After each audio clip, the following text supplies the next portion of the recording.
አሰላሙ አሌይኩም ወራህመቱላሂ ወበረካቱሁ። እንዴት ናችሁ የኔ ውድ ቤተሰቦች እንደምን አላችሁ? ዛሬ ጁምዓ በመሆኑ አትክልት ወይም ደግሞ ፍሩት አጥቤ አዘጋጅቻለሁ። ለማን ነው እንዳትሉ ለራሳችን ነው።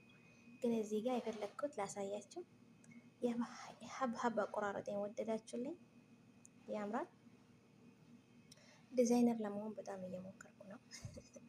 ዲዛይነርነት ይወጣልኛል ወይ እንዴት ነው? ለመቁረጥ ቆንጆ አድርጌ ለመቁረጥ ሞክሬያለሁ የአቅሜን ያክል።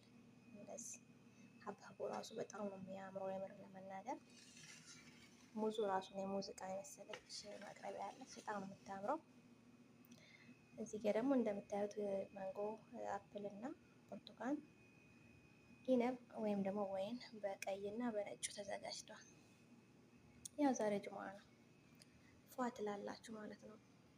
ዛሬ በአትክልት ነው ማለት ነው፣ በፍራፍሬ ቀናችሁ ያማረ የደመቀ መልካም ቀን ይሆንላችሁ፣ መልካም ጁምዓ ይሆንላችሁ ብዬ ተመኘውላችሁ። መልካም ቀን፣ መልካም ጊዜ፣ የኢባዳ ቀን ይሆንላችሁ፣ የምትደሰቱበት ቀን ይሆንላችሁ ብያለሁ። መልካም ጊዜ ይሆንላችሁ። ባይ ባይ።